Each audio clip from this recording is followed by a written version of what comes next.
வணக்கங்க. இன்னைக்கு வீடியோவில் என்ன பார்க்க போகிறோன்னா வெஜிடபிள் பிரியாணி தாங்க செய்ய போகிறோம். அதுக்கு நான் பாஸ்மதி அரிசி எடுத்துக்கிறேன்.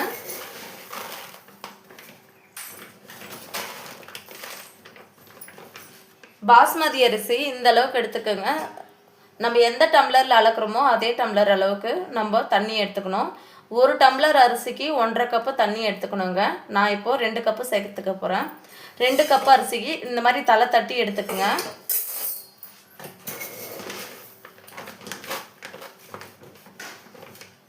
இங்கே பாருங்கள், 2வது கப்பும் தலை தட்டி எடுத்திருக்கேன்.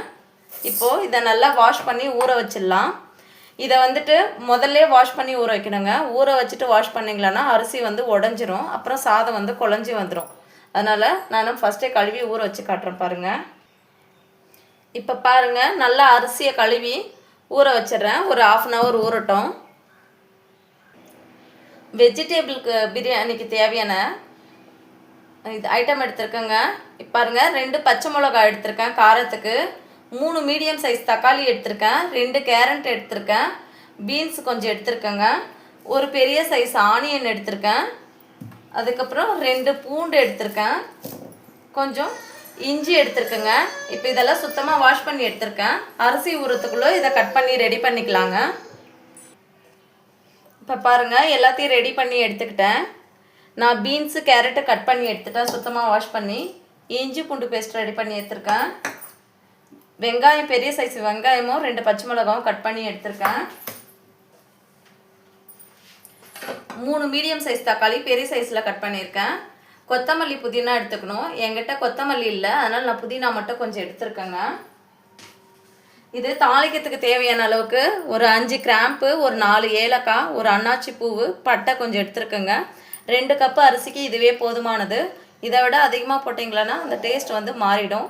அதனால் இதுவே போதுமானதுங்க. வாங்க இப்போ எப்படி செய்யுதுன்னு பார்க்கலாம்.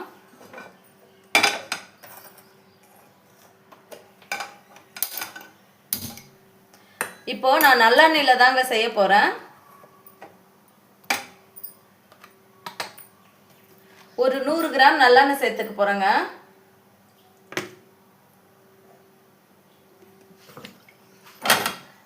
நூறு கிராமில் ஒரு 75 கிராம் எடுத்துருக்கேங்க.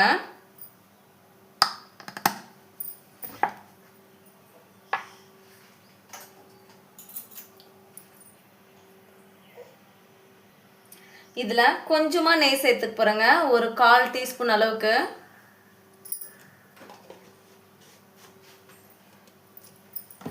இது நல்லா சூடான உடனே பட்டை, கிராம்பு, ஏலக்காய், இந்த அன்னாச்சி பூ சேர்த்து பொரிய விட்டுறலாங்க. இப்போ பாருங்கள், இது நல்லா பொரிஞ்சிருச்சு. இப்போது ஆனியனும் பச்சை மிளகாவும் சேர்த்து வதக்கிக்கலாம்.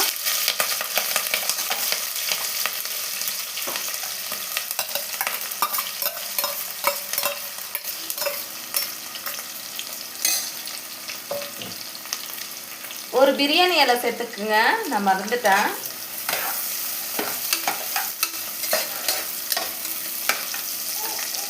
ஆனியன் வதக்கும் போது எப்போவுமே கொஞ்சம் உப்பு சேர்த்து வதக்குங்க, டேஸ்ட்டாகவும் இருக்கும், சீக்கிரமும் வதங்கிடும்.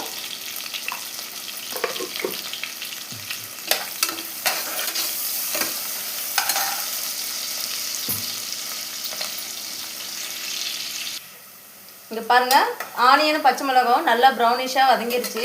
இந்த அளவுக்கு வதங்கினா போதுங்க. இப்போது நான் புதினாவை சேர்த்து வதக்கிக்கிறேன்.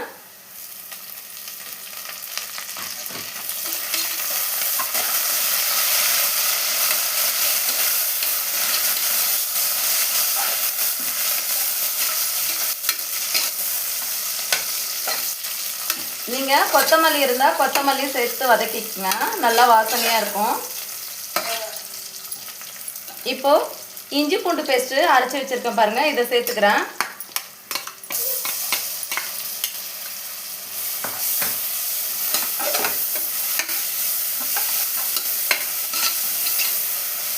இஞ்சி பூண்டு சேர்த்து வதக்கும் போது கொஞ்சமாக உப்பு சேர்த்துக்குங்க, அப்போ தான் அடி பிடிக்காது இருக்கும்.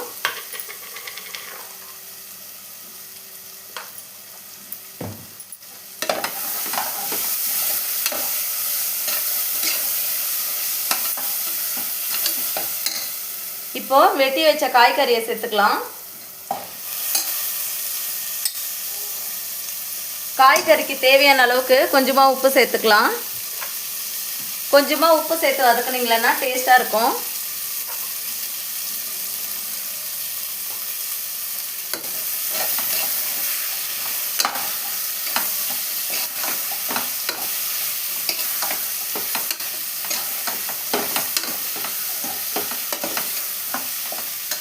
இப்போ தக்காளி சேர்த்துக்கலாம். தக்காளி வந்து கொஞ்சம் பெரிய பெரிய சைஸாக கட் பண்ணிக்கணும். சின்ன சின்ன சைஸாக கட் பண்ணோம்னா சீக்கிரமாக குழஞ்சிருச்சிங்கன்னா தக்காளி சாதம் மாதிரி ஆகிடும், டேஸ்ட்டும் வேறு மாதிரி மாறிடும். தக்காளியை வந்து ஒரு 2 வதக்கு வதக்கினா போதுங்க. ஒரு 2 நிமிஷம் வதக்கினா போதும், ரொம்ப வதக்க விடக்கூடாது.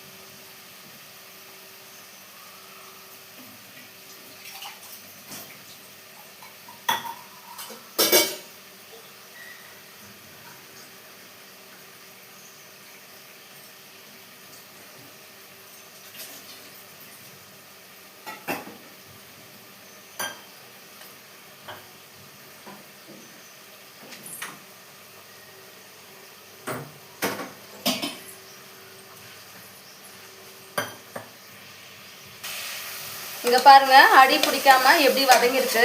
இந்த மாதிரி அடி பிடிக்காமல் லைட்டாக உப்பு சேர்த்து வதக்கிட்டே இருந்தீங்களன்னா அடி பிடிக்காமல் இருக்கும். தக்காளி இந்தளவுக்கு வதங்கினா போதுங்க, கொலைய விடக்கூடாது.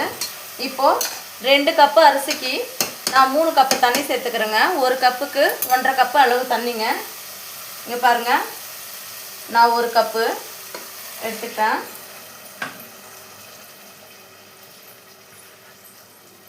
அடுத்தது 2வது கப் எடுத்திருக்கேன்.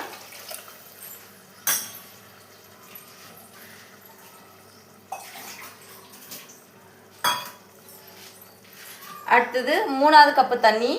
இது இஞ்சி பூண்டு அரைச்சி வச்சுருக்கோம், அதை கொஞ்சமாக லைட்டாக வாஷ் பண்ணி சேர்த்துக்கலாங்க.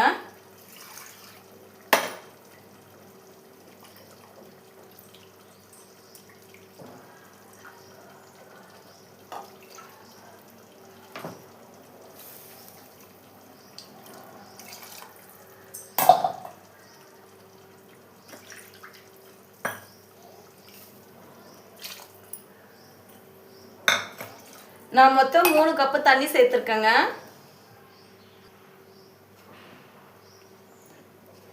நான் கொஞ்சமாக இப்போது மஞ்சள்தூள் சேர்த்துக்கிறேன். உங்களுக்கு ஃபுட் கலர் வேணும்னா ஆட் பண்ணிக்கோங்க. ஃபுட் கலருக்காக காஷ்மீர் மிளகாய் தூள் சேர்த்துப்பாங்க, இல்லை ஃபுட் கலர் ஆட் பண்ணிப்பாங்க. நான் 2மே சேர்க்கல, எனக்கு 2 பச்சை மிளகாவே போதுமான காரம், அதனால் நான் அதெல்லாம் எதுவும் சேர்த்துக்கலங்க. இப்போது தேவையான அளவுக்கு உப்பு சேர்த்துக்க போகிறேன்.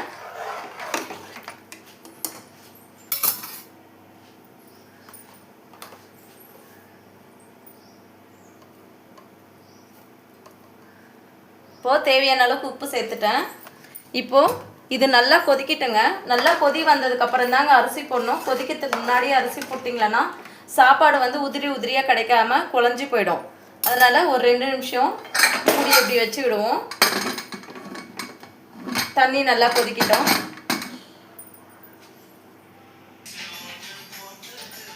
இங்கே பாருங்கள், இந்த அளவுக்கு தண்ணி நல்லா சலன்னு கொதிக்கணும். இந்த டைமில் போட்டிங்களன்னா தான் கரெக்டாக இருக்கும் ரைஸு. இப்போது தண்ணியெல்லாம் நல்லா வடிச்சிட்டேன். இப்போ பாருங்கள், நான் அரிசியை சேர்த்துக்கிறேன்.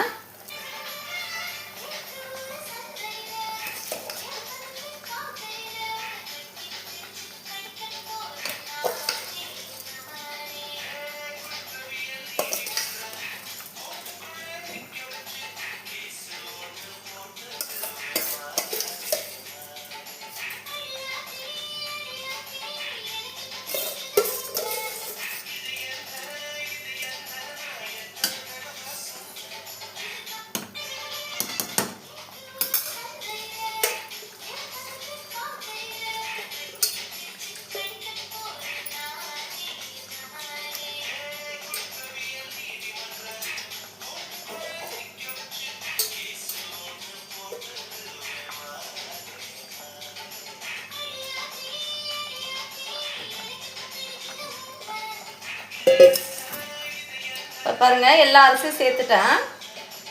ரொம்ப கலந்து விடக்கூடாது, லைட்டாக இப்படி லைட்டாக கிண்டி விட்டுட்டு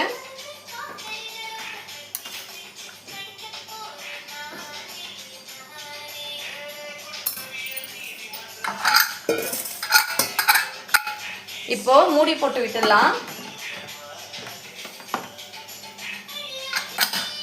இப்போ 2 விசில் வந்தால் போதுங்க. 2 விசில் வச்சு எடுத்துட்டா சாப்பாடு நல்லா பலப்பலன்னு இருக்கும். ஒரு சிலர் வந்து நல்லா கொஞ்சம் வேகணும்னு நினைக்கிறவங்க 3 விசில் விட்டு ஆஃப் பண்ணிக்கோங்க. இப்போது நான் 2 விசில் வச்சு எடுக்க போகிறேன்.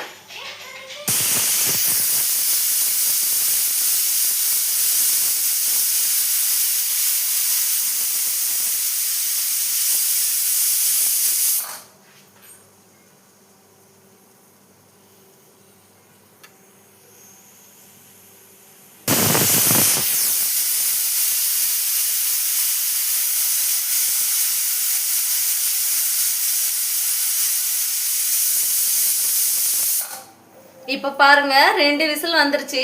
இப்போ அடுப்பை ஆஃப் பண்ணிக்கலாம். அடுப்பை ஆஃப் பண்ணிட்டேங்க. இப்போ ஒரு 10 நிமிஷம் ஸ்டீமில் விட்டு ஓப்பன் பண்ணி பார்க்கலாங்க. 10 நிமிஷம் அப்படியே ஸ்டீமில் இருக்கட்டும். இப்போ பாருங்க 10 நிமிஷம் ஆயிடுச்சு. இப்போது ஸ்டீம் ஓப்பன் பண்ணி பார்க்கலாம். ஸ்டீமும் போயிடுச்சு. ஓப்பன் பண்ணி எப்படி இருக்குன்னு பார்க்கலாம். இங்கே பாருங்கள் வெஜிடபிள் ரைஸ் எப்படி இருக்குது. அவ்வளோதாங்க, சிம்பிளான முறையில் டேஸ்டியான வெஜிடபிள் ரைஸு ரெடி ஆகிடுச்சிங்க. நீங்களும் இதே மாதிரி செஞ்சு சாப்பிட்டு பார்த்துட்டு எப்படி இருக்குன்னு கமெண்ட் பண்ணுங்கள். இதை நான் ஒரு பிளேட்டில் சர்வ் பண்ணி காட்டுறேங்க. இங்கே பாருங்கள் நான் ஒரு பிளேட்டில் சர்வ் பண்ணியிருக்கேன். எவ்வளோ உதிரியாக இருக்குது பாருங்கள். சாப்பாடு ஒன்றோடு ஒன்று ஒட்டாமல். நீங்களும் இதே மாதிரி செஞ்சு சாப்பிட்டு பார்த்துட்டு எப்படி இருக்குன்னு கமெண்ட் பண்ணுங்கள். இந்த வீடியோ பிடிச்சிருந்தா லைக் பண்ணுங்கள், ஷேர் பண்ணுங்கள், சப்ஸ்கிரைப் பண்ணுங்கள். மறக்காமல் பக்கத்தில் உள்ள பெல் பட்டனை கிளிக் பண்ணுங்கள். அப்போ தாங்க நெக்ஸ்ட் போடுற வீடியோ வந்து சேரும். பாய்ங்க, நெக்ஸ்ட் வீடியோவில் பார்க்கலாம்.